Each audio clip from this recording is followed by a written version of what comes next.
Señor, venimos ante ti a suplicarte y a rogarte, Señor, que perdones toda nuestra iniquidad, toda nuestra maldad. Pedimos, Señor, que tengas misericordia, Señor, de este mundo que está gimiendo, este mundo, Señor, que está padeciendo. Señor, muchas personas se están yendo sin conocerte, Señor.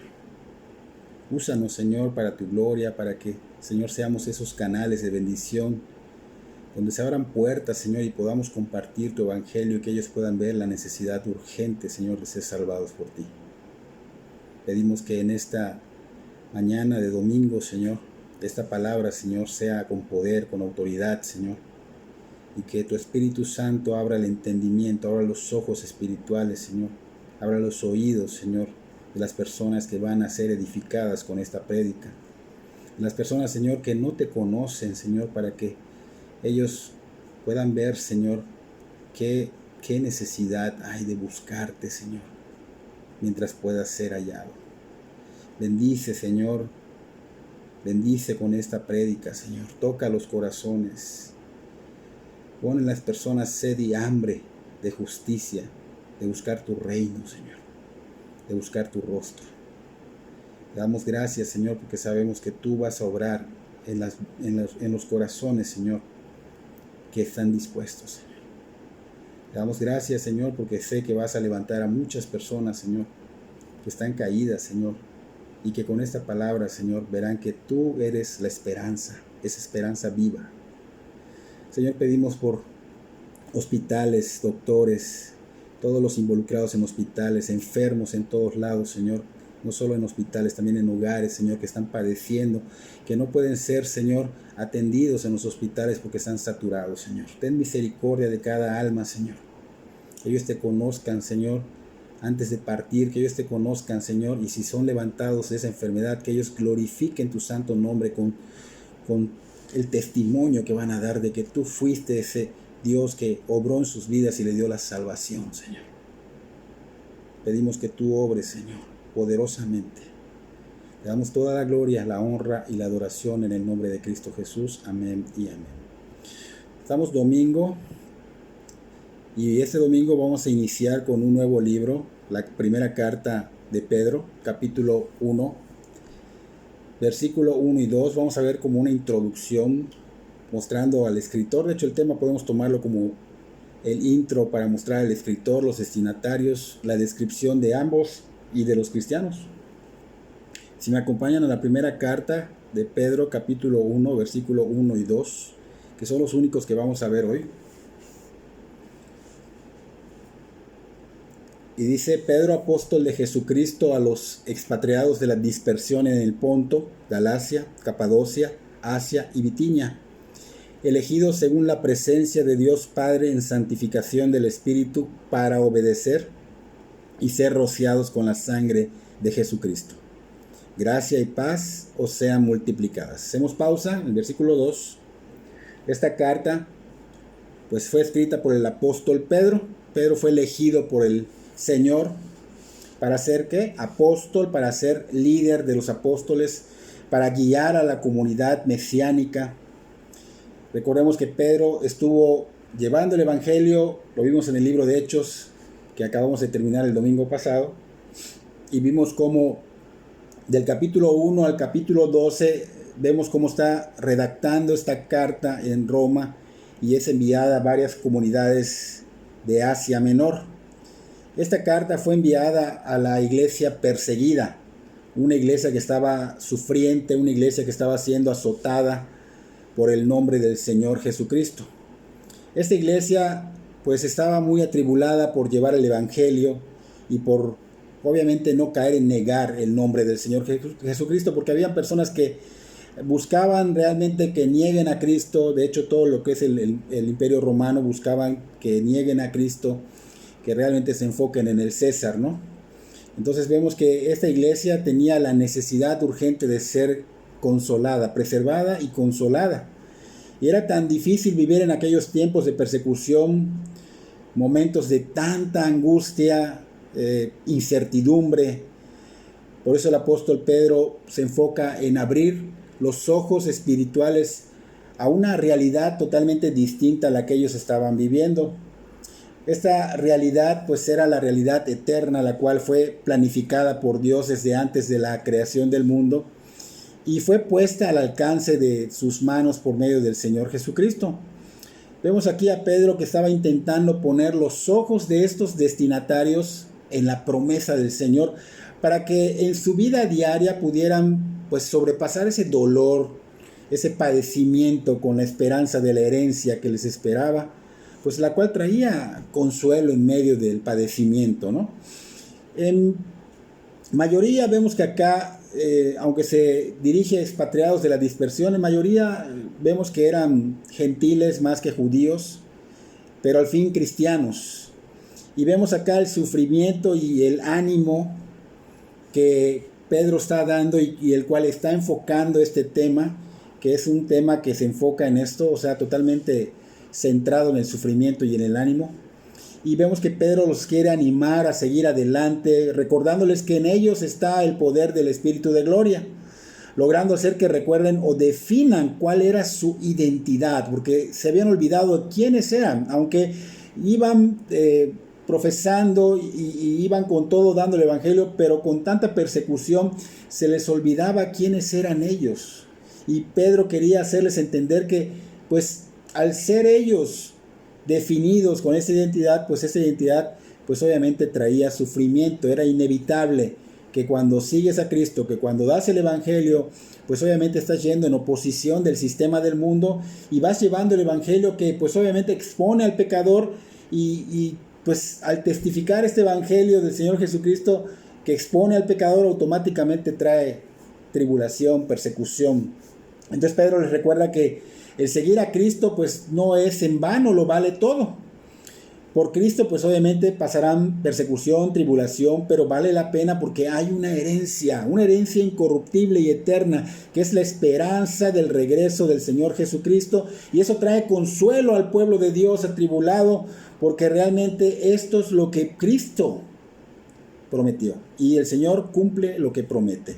Entonces Pedro en esta carta les va a hacer entender que el verdadero cristianismo trae siempre oposición, porque si persiguieron al Señor, al único mediador entre Dios y el hombre, no creas que no serás perseguido, no serás difamado, no serás burlado.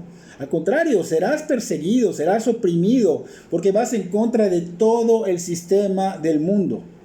Pedro lo sabía desde antes, pero Pedro no lo había experimentado en carne propia.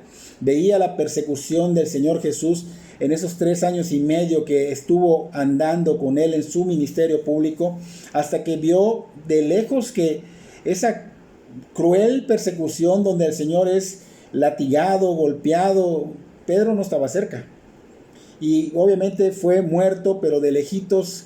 Pedro, si no veía, lo estaban comentando y supo de la muerte del Señor Jesús, pero al tercer día el Señor Jesús resucitó y Pedro también se encontró más adelante con él y hubo un convivio de 40 días hasta que ascendió. Entonces fue en esos tiempos en que Pedro comenzó a experimentar la persecución por el nombre del Señor Jesucristo. El Señor les había dicho antes de su muerte en Juan 15, el Evangelio de Juan 15, versículo 18 en adelante, que si el mundo los odiaba a ellos era porque el Señor pues había sido odiado primero. Porque si, decía el Señor, porque si ustedes aún fueran del mundo, la gente del mundo los amaría, como ama a los suyos. Pero como yo los he elegido, decía el Señor, y ya no son del mundo, por eso el mundo los odia, porque ya no pertenecen al mundo. Entonces, acuérdense de esto que les dije, dice, ningún servidor es más que su Señor. Si a mí me han perseguido, también a ustedes les van a perseguir. Si han hecho caso a mi palabra, de mi palabra, también harán caso de la palabra de ustedes. Y por eso les van a hacer todo esto, por causa mía, porque no conocen al que me envió.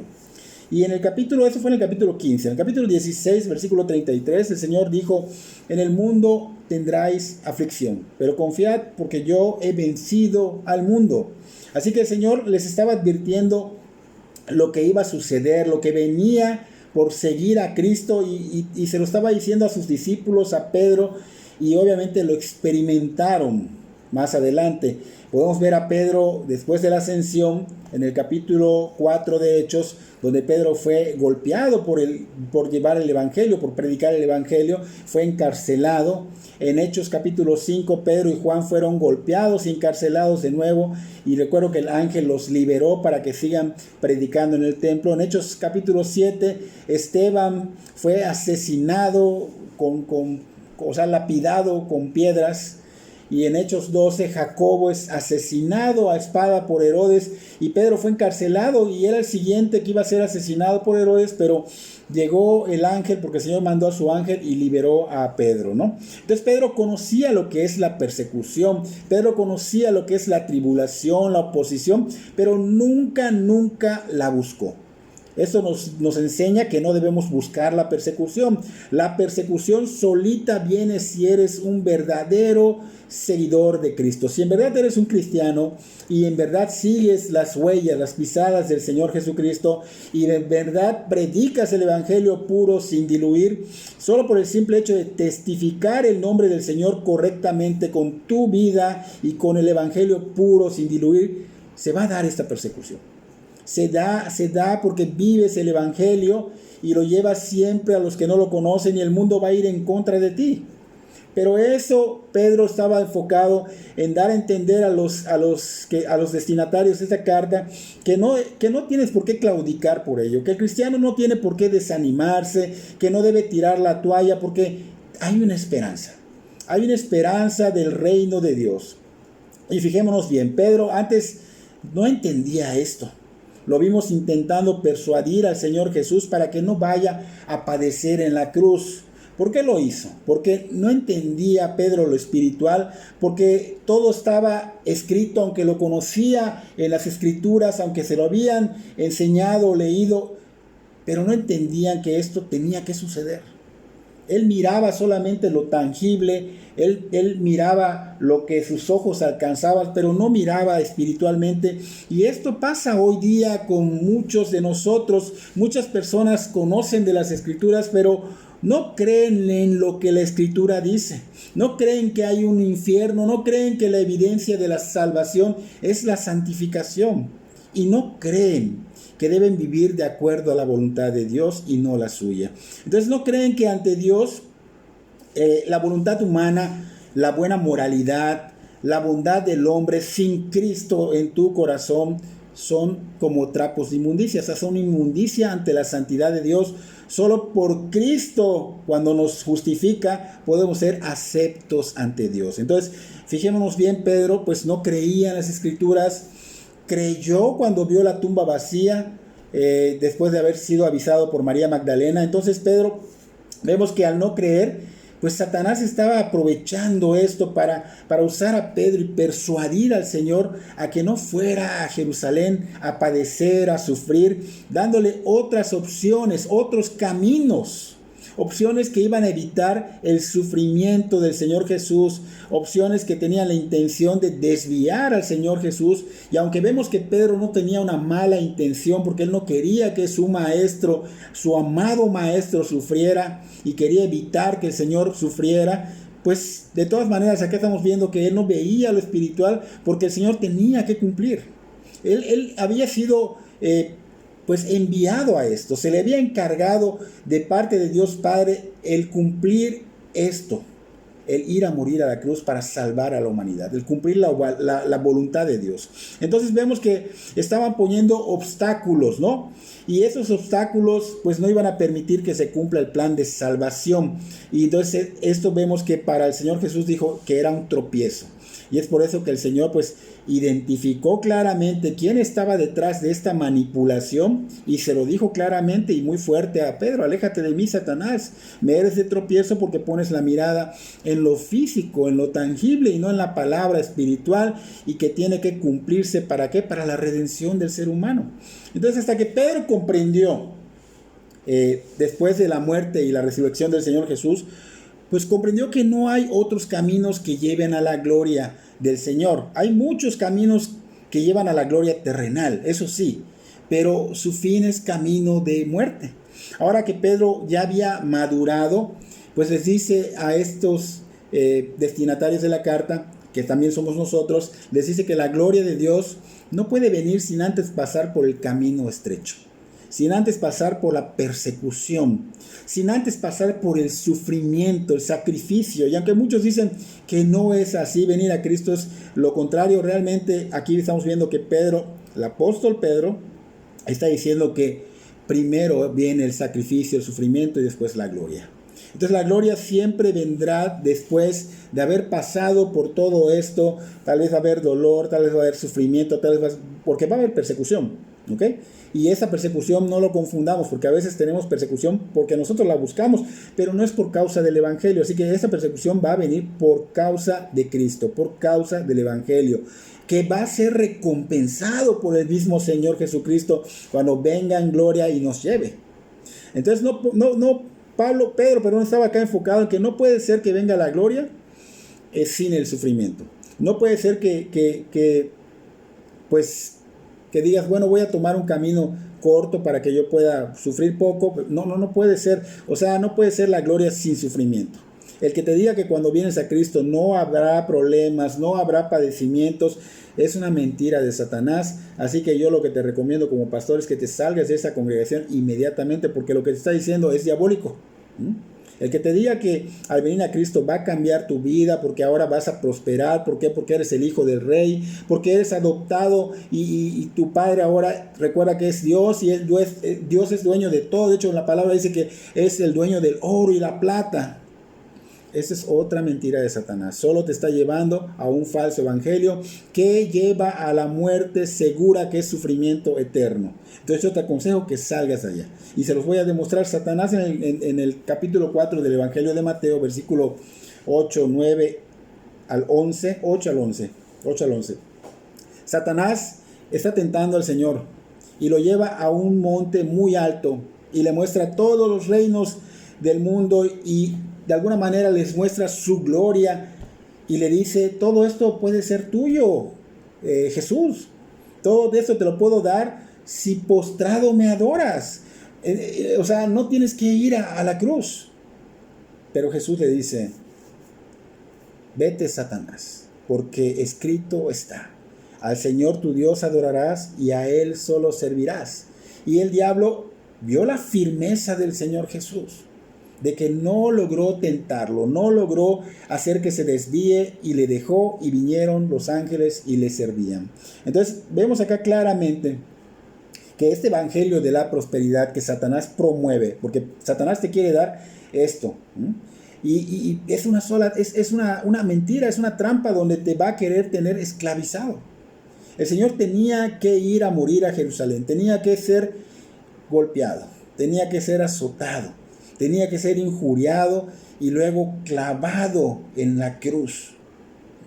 Y allá mismo, aunque no se veía físicamente, porque fue invisible, recibió la ira del Padre, porque recibió todas las maldiciones que están mencionadas en toda la Biblia. Él las recibió. Él recibió todas las enfermedades que hubo, que hay y las por haber.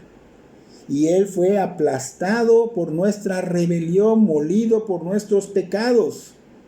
Entonces recibió algo tan fuerte que no se vio físicamente. Pero cuando tú empiezas a comprender las Escrituras, vas a ir notando cuánto fue el costo de lo que es tu salvación y la mía. Entonces vemos que el Señor tenía que pagar un precio por la humanidad. No un precio que Satanás puso, porque muchos predican esto y es un gravísimo error. Este era el precio de la justa ira de Dios por el pecado, porque ofende a Dios, porque siempre va en contra de su justicia y la justicia tendría que alcanzarnos en algún momento, pero hubo un sustituto en nuestro lugar. Y Satanás quería persuadirlo sutilmente usando a Pedro. ¿Para qué? Para que no se salvara. Y lo vemos usando a Pedro, lo vemos en el desierto y lo vemos trabajando en todo momento, buscando la manera de evitar que Cristo vaya a la cruz. Y lo mismo hace con nosotros. Nos quiere evitar que nosotros sigamos por este camino que es difícil, que es pedregoso, que es sinuoso. Y nos quiere llevar por el camino fácil que lleva a la perdición. y muchos lo hallan, tristemente. Entonces tienes que tener cuidado, porque el hecho de que te digan que venir a Cristo es un cambio de vida donde vas a recibir, tal vez tu economía va a mejorar, a lo mejor vas a tener una esposa o un esposo, o se va a restaurar tu matrimonio, o muchas cosas que te dicen por allá. Eso no es verdad, eso no es verdad. Es totalmente satánico, ¿ok? El Señor pues dice acá que prefirió obedecer al Padre, o sea, prefirió seguir el plan que estaba ya enfocado. Él tenía puestos sus ojos en Jerusalén. Ese plan de redención tenía que cumplirse, haciendo lo que estaba escrito, y se cumplió. Debido a que lo cumplió, al gozo que le esperaba. El Señor Jesús soportó todo esto, soportó la cruz, sin importarle también el oprobio, la vergüenza que esta cruz representaba, y ahora estaba sentado en el lugar de honor junto al trono de Dios, o sea, la gloria. Esto lo puedes ver en Hebreos capítulo 12, versículo 2. En el siguiente versículo de Hebreos capítulo 12, versículo 3 y 4, el siguiente versículo, vemos que nos da la solución de cómo ahora nosotros podemos soportar cualquier tribulación que se presente, que es momentánea, no es eterna. Nosotros estamos de paso acá, no es eterna, es momentánea, y el Señor sabe cuánto podemos soportar. Así que estas pruebas no son eternas, pero nos anima, nos da la solución, nos anima de una manera a seguir en medio de estas pruebas, tribulaciones. Y dice el versículo que debemos pensar en todo lo que el Señor soportó por causa de nosotros los pecadores, y de esta manera pues no nos cansaremos de seguir en este camino, no nos daremos por vencidos. ¡Qué hermoso! Entonces, después dice que veamos todo esto, que prácticamente como que recordemos todo lo que Cristo hizo, pues aún vamos a seguir luchando, vamos a seguir batallando contra el pecado, y vamos a seguir caminando en este camino que es totalmente pedregoso, sinuoso. El pecado, recuerda que como que se te enreda y no te permite seguir caminando. Entonces Pedro les hacía ver en esta carta pues lo que el Señor había pasado, y prácticamente se estaba enfocando en que ellos debían esperar cierta persecución, pero los quería enfocar a que vieran que valía la pena. ¿Por qué? Porque hay una herencia hay una herencia eterna que les espera a los que son elegidos, ¿no? Y esto es lo que debemos aplicar cuando estemos atribulados, cuando estemos perseguidos, cuando estemos en situaciones de persecución por causa del Evangelio, porque a veces no son por causa del Evangelio, pero por causa del Evangelio, recordar que pues viene una herencia, que vamos a participar, que vamos a estar en el cielo con el Señor, no por otras causas. A veces muchas personas confunden y viven una vida totalmente mundana, aunque digan que son cristianos, viven una vida mundana, y entre su vida pues viven como los demás, y hay chismes, hay falta de integridad, hay falta de cumplimiento, sigue habiendo fraudes, sigue habiendo robos, sigue habiendo codicia, lujuria, adulterio, etcétera, etcétera. Entonces, a veces hasta piensan que este COVID es parte de la persecución, y realmente no lo es. O sea, algo que sea del Evangelio, o sea, por causa, que es porque tú vives el Evangelio de una manera, lo estás no solo aprendiendo y llenando de conocimiento, sino que estás siendo un hacedor de él y estás compartiéndolo. Entonces, cuando viene la persecución por esto, bueno, es cuando tú vas a recordar que el Señor pasó algo muy fuerte, soportó algo muy fuerte que no se compara a lo que tú estás pasando, y que vale la pena soportarlo, y te da fortaleza, y el Señor sabe cuándo va a retirar esto, y tú vas a seguir adelante, ¿no? Entonces, aquí vemos que Pedro pues menciona unas ciudades de Galacia que estaban ubicadas en Asia Menor, que actualmente pues es Turquía, y en esas ciudades se habían dispersado. Estos eran judíos y gentiles cristianos pertenecientes a otras regiones, y podríamos pensar que Pedro se estaba dirigiendo solamente a los judíos, porque los gentiles pues que no venían de Israel, pues obviamente como que estaban a lo mejor ubicados en esos lugares. Pero Pedro no solo se estaba dirigiendo a los judíos como expatriados, más bien se dirige a todos ellos, judíos, gentiles judíos y gentiles cristianos, pero también para todos los cristianos, para todo cristiano es esta carta, ¿no? Entonces se dirige a todo aquel que ahora es un expatriado, o sea, un ciudadano del reino de Dios, o sea, un extranjero. Y esta cita también nos muestra que ellos fueron elegidos por el Padre, así como nosotros somos elegidos por el Padre, pero que también son santificados por el Espíritu, y por consecuencia ellos tenían que ser obedientes a las Escrituras porque fueron rociados por la sangre del Señor Jesucristo. Entonces Pedro, en cierto sentido, estamos viendo que fue elegido para ser líder de un grupo apostólico. Pedro era un hombre importante y de influencia en la iglesia primitiva. Esta carta pues debió haber sido recibida con mucha importancia, y también debe ser recibida con mucha importancia por nosotros. Debemos de veras tomarlo como algo muy importante, es un tesoro, porque Pedro era un apóstol elegido por Dios y por el Señor Jesucristo. Recuerden que Pedro hasta fue restaurado y elegido para afirmar a los demás apóstoles y a los demás discípulos, y así que puedan compartir las virtudes del reino, ¿no? Entonces vemos que el nombre de Pedro, pues si analizamos en todos los evangelios, es el más mencionado. Aparte del nombre del Señor Jesús, el nombre de Pedro es el más mencionado. En todos los evangelios nadie habla tanto como Pedro. Y el Señor Jesús habló mucho de Pedro que de cualquier otro individuo, ¿no? El Señor Jesús, pues vemos que reprendió muchas veces a Pedro. O sea, si analizamos, reprendió a Pedro más que a cualquier otro discípulo. Pero también fue el único discípulo que lo echó a perder, porque quiso reprender al Señor Jesús, cosa que no fue correcta. Pero esto nos sirve como ejemplo de lo que no debemos hacer. Por ejemplo, Pedro lo negó públicamente 3 veces.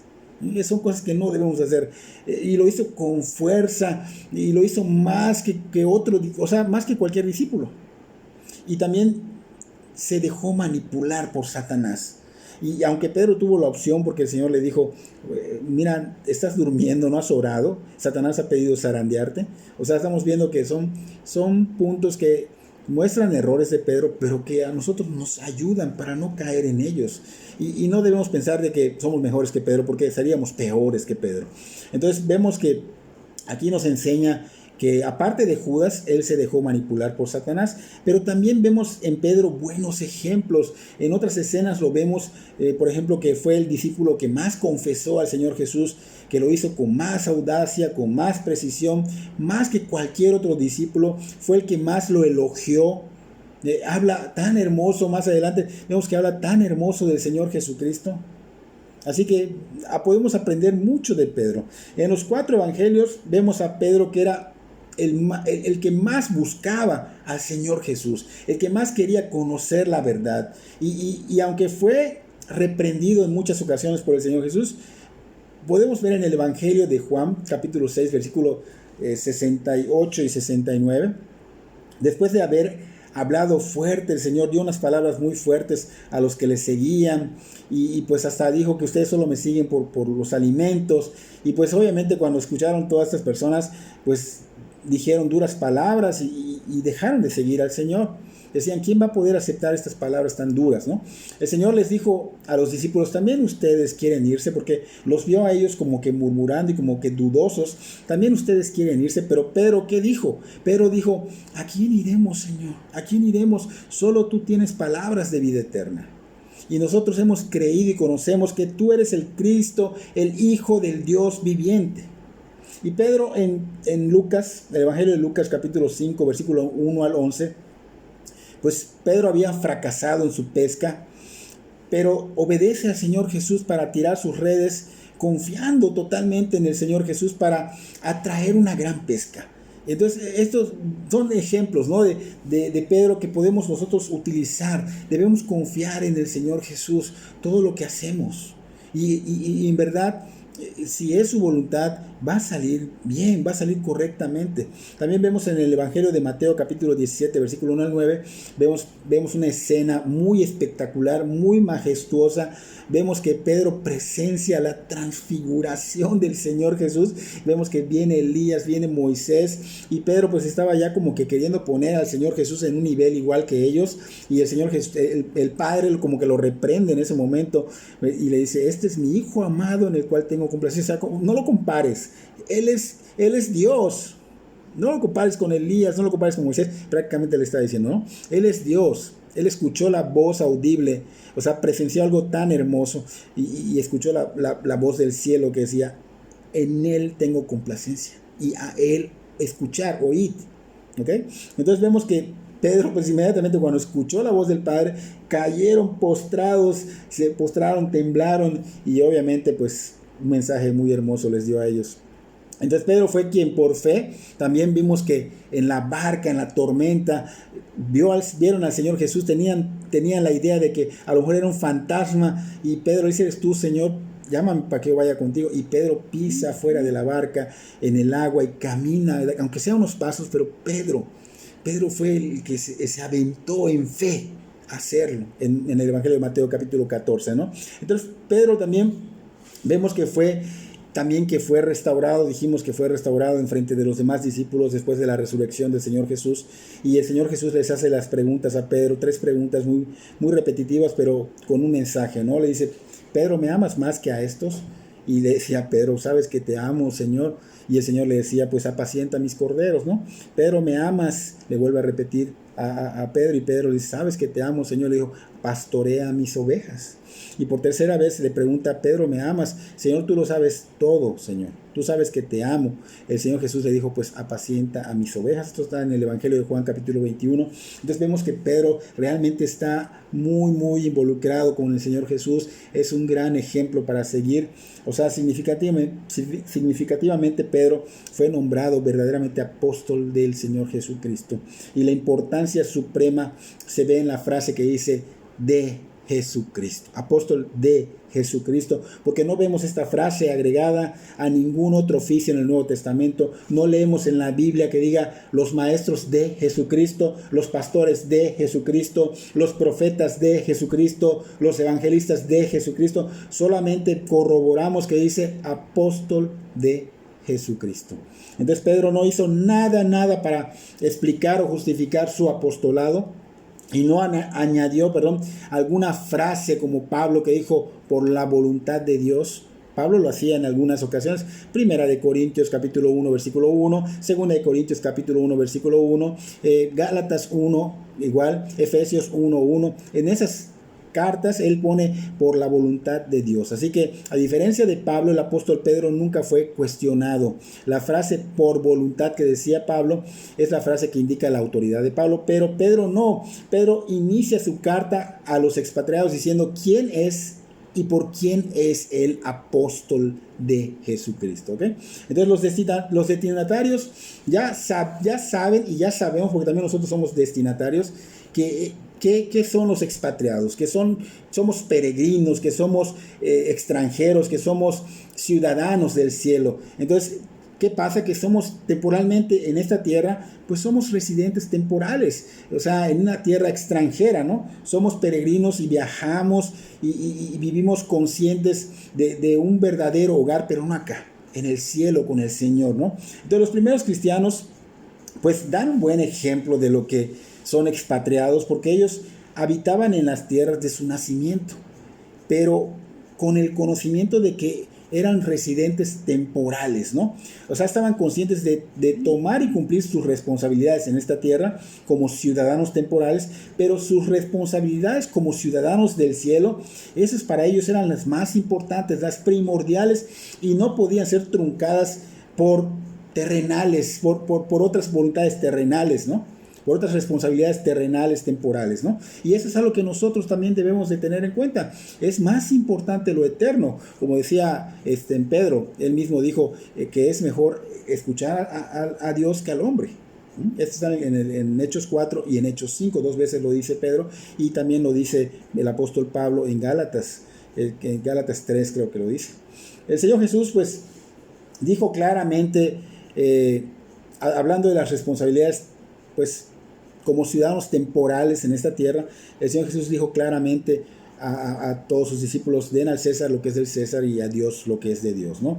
También le dijo a Pedro, tira tu anzuelo y el primer pez que saques, abre su boca y saca un estatero y paga por mí y por ti. Hablaba de los impuestos. Entonces vemos que el Señor Jesús nos muestra que Él cumplía con aunque era un extranjero, cumplía porque era un ciudadano temporal acá. Entonces cumplía con lo que el gobierno exigía, ¿no? Y eso también nos lleva a nosotros a cumplir.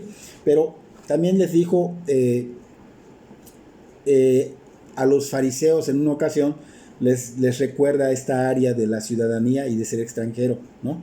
Entonces le dice a los fariseos y líderes religiosos que él no era de este mundo, o sea que su ciudadanía no era de este mundo. En cambio, la de ustedes son de abajo, les decía el Señor, y yo soy de arriba. Vosotros sois de este mundo, yo no soy de este mundo. Está en Juan capítulo 8, versículo 21 al 23. Entonces vemos que Pedro acá en esta carta les llama expatriados de la dispersión y menciona los lugares en el Ponto, Galacia, Capadocia, Asia y Bitinia. Entonces estas áreas en específico eran lugares donde el cristianismo pues había sido como que extendido, el reino de Dios se había extendido por allá, habían sido dispersados por allá, y vemos que en las primeras décadas del comienzo de la iglesia pues muchos fueron unos huyeron y otros fueron enviados, ¿no?, a esos lugares. Entonces probablemente esta era la ruta que el mensajero original de la carta de Pedro pues seguiría al distribuir la carta, ¿no? Entonces al nombrarlos aquí expatriados no se está refiriendo a alguna congregación en específico, pero sí se está refiriendo, o sí tiene la finalidad de que llegue a todos los cristianos posibles, en este caso hasta nosotros, ¿no? Está llegando a nosotros. En el versículo 2 vemos que Pedro empieza como que a profundizar doctrinalmente hablando de la Trinidad. Primero menciona la presencia de Dios el Padre. Si puedes leer el versículo 2, ve siguiéndome, dice la presencia de Dios el Padre. Segundo, menciona la santificación del Espíritu. Y tercero, el ser rociados con la sangre de Jesucristo. Aquí es un total enfoque de la existencia de la Trinidad. La Biblia está llena de referencias de la Trinidad para aquellos que no creen en la Trinidad. Pedro nos está hablando sobre la salvación, haciendo referencia a la Trinidad. O sea que a través de este texto Pedro demuestra que cada persona de la Trinidad tiene un papel importante en esta obra de salvación, que es su obra de Dios, de ese Dios trino. Pero vemos también que al inicio de este versículo 2 vemos a Pedro referirse a los cristianos como los elegidos, ¿ok? Y esto simplemente significa que fuimos elegidos por Dios en un sentido único y particular. Y esta mención de ser elegido de Dios pues tiene la finalidad de recordarnos o recordarles a ellos, a los elegidos que mencionaba en ese tiempo, a los cristianos, que por la gracia de Dios en Cristo Jesús fueron y fuimos elegidos. Y ya somos, así como ellos santos, también somos santos, somos justos, somos hijos adoptados de Dios.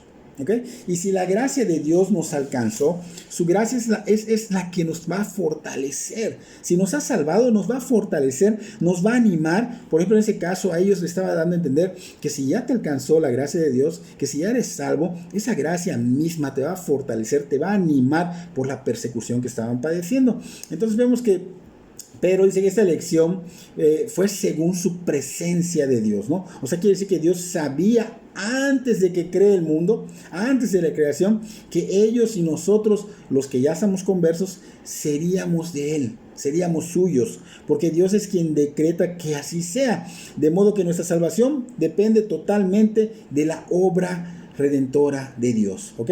Y no viene de nosotros. Mucha gente confunde que nosotros buscamos la salvación. No viene de nosotros. Dios lo determina así, con ese fin de que nadie se jacte de decir yo busqué a Dios y yo me salvé. No, toda salvación es por gracia de Dios, porque la Biblia dice que no ha habido, ni hay, ni habrá uno, tan solo uno que sea justo ante Dios, que sea bueno ante la bondad y la justicia de Dios. No lo hay. El mismo Isaías en el capítulo 6 menciona que había visto la gloria de Dios y al verla fue algo así para él descomunal, extraordinario, majestuoso, porque dice que cuando lo vio quedó tan impactado que cayó como muerto al piso. ¿Por qué? Porque no tenía ni siquiera una oportunidad de estar en la presencia de Dios. Él se vio inmundo, dice: soy de labios inmundos, soy inmundo ante un Dios santo, santo, santo. Y aquí hace un énfasis, y este énfasis señala santo, santo, santo, la Trinidad, al Dios Trino, y también es un hebraísmo que significa que es supremamente santo. ¿Ok? En el capítulo 64 de Isaías, versículo 6, allá Isaías nos dice que toda obra del ser humano, o sea, toda moralidad, toda la buena que hagas, es como un trapo de inmundicia ante el Señor. Entonces, por eso Isaías, pues cuando ve la gloria de Dios, pues obviamente ve la santidad suprema del Señor, de ese Dios trino, y se ve inmundo. Porque aún sus buenas obras, aún si eres moralmente bueno, ante el ser humano tal vez digas, wow, es un excelente hombre, una excelente mujer. Pero a los ojos de Dios ya vimos que no. A los ojos de Dios son como trapos de inmundicia. ¿Okay? De hecho, Habacuc, capítulo 1, versículo 13, dice, sus ojos son muy limpios para mirar el mal. O sea, no pueden ver, Dios no puede tener enfrente a algo inmundo, lo consume. Su presencia de Dios es fuego consumidor. Entonces no puede ver lo inmundo. No hay uno solo que busque de Dios en esta tierra. Solo por la gracia de Dios es que buscamos a Dios. Y Romanos capítulo 3 versículo 10 en adelante lo dice. Como está escrito, no hay ni uno justo, ni aun uno. No hay quien entienda, no hay quien busque a Dios. Todos se desviaron, a unas se hicieron inútiles, no hay quien haga lo bueno, no hay ni siquiera uno. Sepulcro abierto es su garganta, con su lengua engañan, veneno de áspides hay debajo de sus labios, su boca está llena de maldición y de amargura, sus pies se apresuran para derramar sangre, quebranto y desventura hay en sus caminos, y no conocieron camino de paz, no hay temor de Dios delante de sus ojos. Aquí Pablo está hablando. Ahora, pues con todo esto que acabamos de mencionar, podemos entender que solo por la presencia de Dios en su obra de salvación en Cristo Jesús, podemos ser justificados, podemos ser salvados. Así que lo que somos hoy, que decimos somos cristianos, se lo debemos a la gracia de Dios. Dios es aquel que determinó para nosotros todas las cosas, todas ellas forman parte de su gran plan. Aquí vemos que Pedro también menciona la palabra santificación, es identificada con Cristo. O sea, Dios la ha hecho nuestra santificación, pero a través de su Hijo, del Señor Jesucristo, ¿ok? Entonces lo que somos en ese momento, que somos cristianos, es porque Dios lo ha decretado en Cristo Jesús. Y ahora estamos completos en Cristo Jesús, ¿ok? Entonces no podemos agregar, somos completos porque ya no podemos agregar nada más.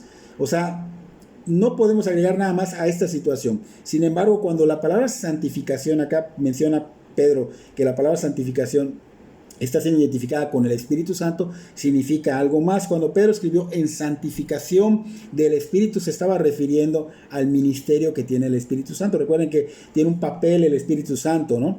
Él va a convertirnos, o sea, cuando Cristo nos perdona, pues Cristo nos bautiza con Él y Él hace una regeneración, nos convierte, viene a ser ese nacimiento espiritual nuevo, nacemos en el Espíritu, ¿no? Pero también el Espíritu Santo tiene la responsabilidad de comenzar una nueva obra en nuestras vidas. ¿Para qué? Para llevarnos a un nivel de madurez, para que nos convirtamos en cristianos espiritualmente completos y maduros que reflejen como espejos a Cristo. ¿Okay?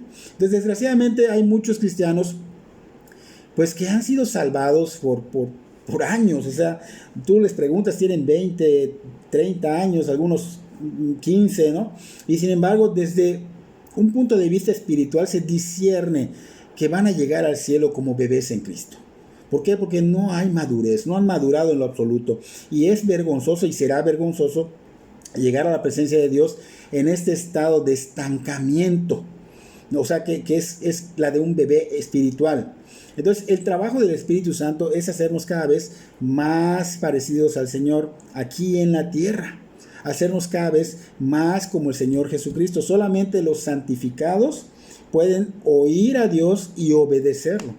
Ahora los que se estancan, que ya son de Cristo, lamentablemente están cayendo en necedad. ¿Okay? Así que un resultado esencial en la elección es la santificación seguida de la obediencia. Entonces, mientras algunos quieren pensar o creer que la elección solo se enfoca en ser elegido para ir al cielo o no ser elegido e ir al infierno, Pedro acá nos está diciendo que también es importante nuestra vida aquí en la tierra, o sea que tiene que ver con nuestra vida acá en la tierra. O sea, eso significa que Dios no solo nos salva para ir al cielo, sino que también nos salva para vivir una vida que glorifique su santo nombre y que refleje. Recuerden que nos están haciendo a la imagen de Cristo, ¿no? Que refleje al Señor Jesucristo como si fuera un espejo, ¿ok? Entonces, en nuestra manera de pensar, en nuestras actitudes, en nuestra manera de vivir, o sea, debemos reflejar al Señor. Porque no solo vamos a decir, soy cristiano, sino que realmente, si somos cristianos, si somos elegidos, si somos justos, si somos santos, pues obviamente debemos figurar como tal, debemos andar como tales, pero se va a poner en duda si vemos que no hay evidencia de esta santificación, si vemos que no hay obediencia, ¿ok? Entonces, decir soy de Cristo es un hecho que tiene evidencias, que tiene frutos. Pablo dice en Efesios capítulo 1, versículo 4, según nos escogió Él antes de la fundación del mundo para que fuésemos santos sin mancha delante de Él. Entonces, si nosotros vivimos como el mundo, si tú y yo vivimos en el lodo del pecado, pues no podemos jactarnos de ser de Cristo. No podemos decir soy hijo de Dios, porque una persona que es de Cristo, que verdaderamente ha nacido de nuevo, que es hijo de Dios, lo va a demostrar con los frutos. Se va a ver en su diario caminar, se va a ver en cómo piensa, en cómo actúa, en cómo se conduce, en cómo vive en su hogar. Desde su hogar empieza. No solo en un lugar, desde su hogar, trabajo, escuela, donde quiera que vaya. Se van a ver sus obras, que son santas y buenas, y que reflejan al Señor. Entonces Pedro acá nos habla de ello, pero también nos habla de un punto que dice que debemos ser rociados con la sangre de Jesucristo. Y ese es un punto muy importante porque hay que explicar bien porque trae muchas controversias. ¿Por qué trae muchas controversias? Porque aunque fuimos elegidos, nos falta mucho. O sea, quedamos cortos de santificación. Y es allá donde la gente cree que puede usar esta palabra mencionada acá de una forma errónea, ¿no? Y esto ha llevado a una mala interpretación y es muy mencionado diciendo que la sangre de Cristo te va a proteger, la sangre de Cristo te sana, que la sangre de Cristo te guíe, y oran con la sangre de Cristo y muchas cosas más, que es un grave error, porque el rocío de la sangre del Señor Jesucristo se da solo cuando rindes tu vida al Señor Jesucristo, se da cuando te arrepientes, cuando te conviertes a Cristo, es cuando vienes a ser rociado por la sangre de Cristo. Y lo correcto es tener el conocimiento de que Dios ya sabía si nosotros al ser rociados con la sangre de Cristo, si nosotros al ser derramada su gracia a través del Evangelio, aceptaríamos quebrantados, postrados, rendidos a los pies del Señor Jesucristo por su gracia, y recordar que no viene de nosotros, como lo aclaramos hace un momento. Y cuando Cristo pues obviamente te está salvando porque estás reconociendo que estás mal sin Él y te salva, es cuando viene a rociarte con la sangre de Cristo. ¿Por qué te rocía? Porque te quebrantaste, porque te arrepentiste de corazón. Esa sangre entonces fue derramada, rociada, ¿para qué? Para justificación y perdón de pecados, ¿ok? Entonces, pero eso no quiere decir que vas a estar diciendo lo que acabamos de decir, que la sangre de Cristo te sane, que la sangre de Cristo te proteja, que la sangre de Cristo te libre. No, la sangre de Cristo ya te salvó, ya te justificó. Por ejemplo, las enfermedades, que la sangre de Cristo te sane. No, las enfermedades... sí es cierto que llevó todas nuestras enfermedades, pero esto va a ser en el cielo. Aquí tenemos un cuerpo corruptible que se va a enfermar. Y eso no niega que podamos pedirle al Señor el milagro tal vez de levantarnos de alguna enfermedad. El Señor nos los puede dar, pero no confundir que la sangre de Cristo te sane y te restaure, ¿no? O sea, es mal empleada esta palabra, ¿no? Entonces vemos que la sangre de Cristo ya nos salvó, ya nos justificó.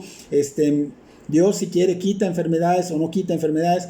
Dios si quiere te levanta de la muerte, si no, o sea, es soberano, ¿ok? Pero el hecho de orar pidiendo por la sangre de Cristo es una mala doctrina. Entonces vemos esta mención de Pedro que nos lleva a entender que esa sangre nos va a llevar a tener un proceso, después de ser salvos, tener un proceso de limpieza de corrupción y pecado, ¿ok? Nos va a llevar a caminar en santidad. La santidad va pegada con la justificación. Si no hay santidad en tu vida, es un hecho que no hubo salvación. Es un hecho que no eres de Cristo, ¿ok? En el Antiguo Testamento había 3 circunstancias por las cuales se rociaba la sangre sobre las personas. En el establecimiento del Sinaí, o el pacto de obediencia en Éxodo 24, capítulo 24, versículos 5 y 8. El otro es en el orden de la ordenación de los sacerdotes, cuando ordenaban a Aarón y a sus hijos en Éxodo 29, versículo 21. Y el otro era una ceremonia de purificación que se hacía a un leproso que había sido limpiado, que está en Levítico 14. Entonces, esas 3 menciones pues muestran el ser rociados con la sangre, ¿no? Pues eran de animales en ese tiempo, pero ahora nosotros somos rociados con la sangre del Señor. O sea, hace una especie de simbología que es realizada en nosotros cuando nosotros venimos a convertirnos a Cristo. Primero, pues es como un pacto, ¿no? Aquí el pacto de obediencia, ¿no? Se hace como una simbología de un pacto. Después somos como sacerdotes, como ordenados como sacerdotes para el Señor. Y finalmente somos limpiados como ese leproso. Somos limpiados de nuestra corrupción y pecado. Entonces, cada una de estas 3 menciones, pues obviamente son nuestras cuando el Señor Jesús hace la obra en la cruz. O sea que cuando nos convertimos, nos arrepentimos y nos convertimos a Cristo, ya somos parte de estos elegidos, de estos cristianos, aunque quedamos cortos en santificación y obediencia perfecta, pero esto nos lleva a que no solo somos salvados, sino que también somos santificados, pero necesitamos perfeccionar la santidad, perfeccionar la obediencia en nuestro diario caminar y obviamente apartarnos del pecado. Hay un punto muy importante para los que confunden mucho esto, ¿no? Muchos dicen, bueno, yo aunque no conozco nada de esto, yo creo en Dios, y yo sé que Dios, el día que muera me voy al cielo. Y menciono esto porque mucha gente vive engañada creyendo que solo por saber, el tener el conocimiento, pues por lo que has escuchado de que hay un Dios y de que el Señor Jesucristo y otros santos y muchas cosas más, pues ellos creen que por ir a las iglesias, por rezar o por irse a confesar, creen que por vivir de esta manera, pues yendo a las iglesias y todo este asunto, pues el día que mueran van a estar con Dios. Algo que te puedo decir es que no solo se trata de creer que hay un Dios, ¿okay? No solo se trata de creer en Cristo, no solo se trata de creer en Dios, porque Santiago lo dice claramente, hasta los demonios creen y tiemblan. Y hasta obedecen, porque cuando el Señor Jesús sacó a los demonios de aquel gadareno, que eran una legión, más de 6,000 demonios, y se fueron al hato de cerdos, le obedecieron, hasta obedecen. Ya ni nosotros obedecemos a veces, ¿no?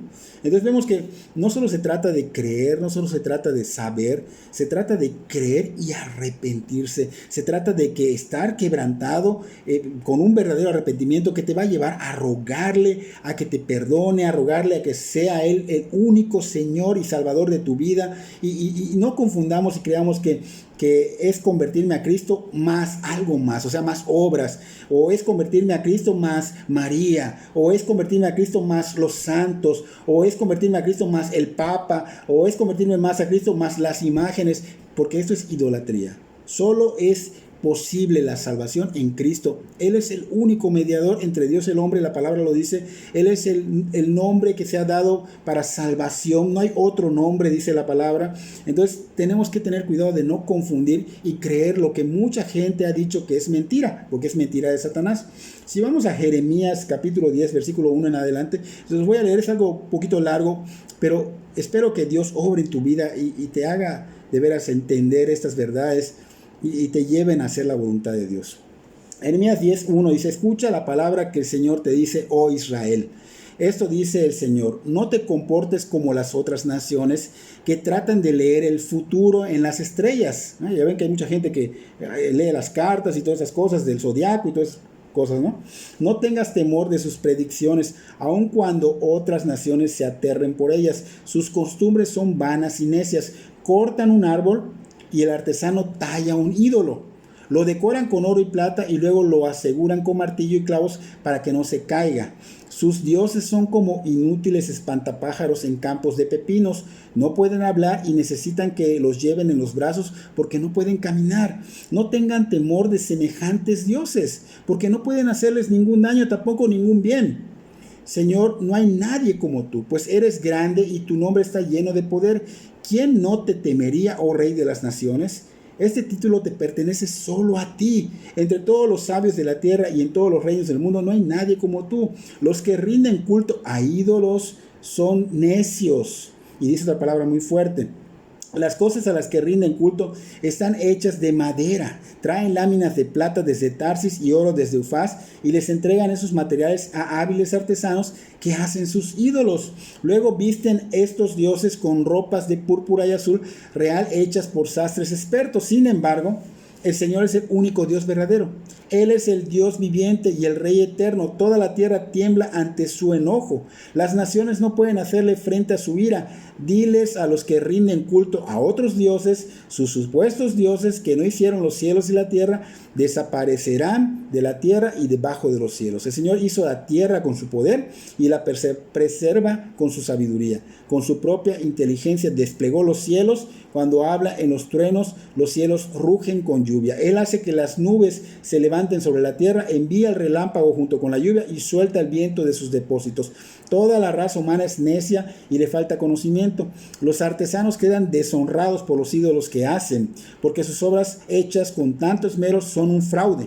Estos ídolos no tienen ni aliento ni poder. Los ídolos son inútiles, son mentiras ridículas. En el día del juicio todos serán destruidos. Pero el Dios de Israel no es ningún ídolo. Él es el creador de todo lo que existe, incluso Israel. Su posesión más preciada es Israel. El Señor de los ejércitos celestiales es su nombre. La destrucción que se acerca,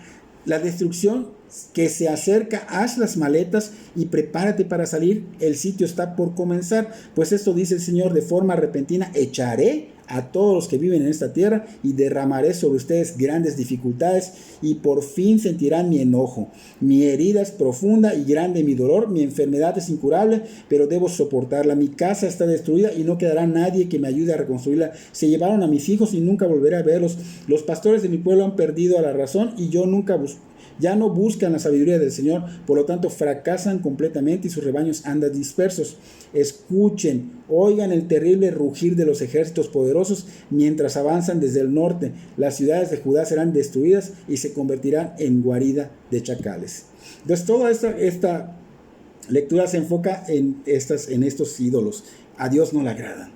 A Dios no le agradan, a Dios no lo hemos visto y Él dice: no tienen que hacer nada que me represente. Ustedes en mi corazón, en su corazón, tengo que estar. Y Jeremías hace una oración después del 23 al 25. Dice: yo sé, Señor, que nuestra vida no nos pertenece. No somos capaces de planear nuestro propio destino. Así que corrígeme, Señor, pero por favor, sé tierno, no me corrijas con enojo porque moriría. Derrama tu ira sobre las naciones que se niegan a reconocerte, sobre los pueblos que no invocan tu nombre, pues han devorado a tu pueblo Israel, lo han devorado y consumido y han hecho de la tierra un desierto desolado. Entonces vemos que el Señor obra muy fuerte, así que hermanos, no es Cristo y algo más, es solo Cristo salva. Aquí vemos esta carta de Pedro.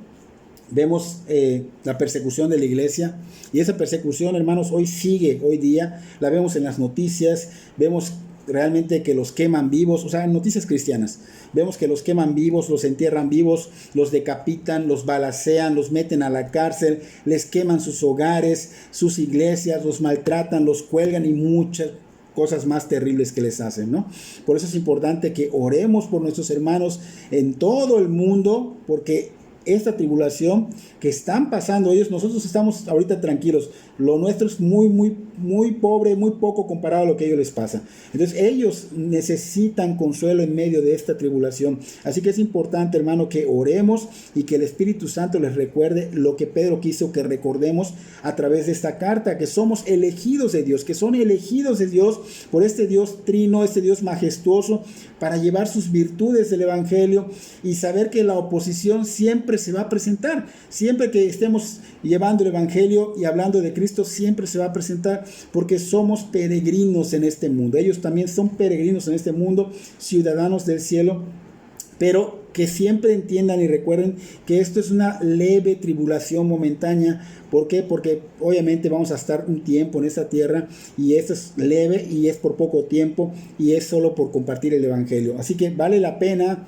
realmente compartir el evangelio y que pasemos por esta tribulación, comparado con lo que pues espera a otras personas que no tienen a Cristo, que es por la eternidad del sufrimiento. Entonces es importante que hagamos memoria de que hay una herencia incorruptible, una herencia eterna, y esa es estar con el Señor en el cielo, disfrutando obviamente la recompensa que es estar con Él, disfrutando de Él, de su gloria celestial, ¿no? Entonces vemos que Pedro acá termina esta carta, pues con gracia y paz, o sea, multiplicado, o sea, una salutación, ¿no? Pedro manda una salutación que era como que es muy común entre los cristianos en ese tiempo, combina dos elementos de la cultura griega y de la cultura judía: gracia, cultura griega; paz, cultura judía. Así que decía, gracia y paz sean multiplicados, o sea, la gracia que recibimos de Cristo o por Cristo siempre va a traer su paz. No la paz que el mundo da, sino esa paz divina que es incomprensible para el ser humano. Así que espero que de verdad esto sea de gran bendición, y pues gloria y paz para ustedes, en el nombre de Cristo Jesús.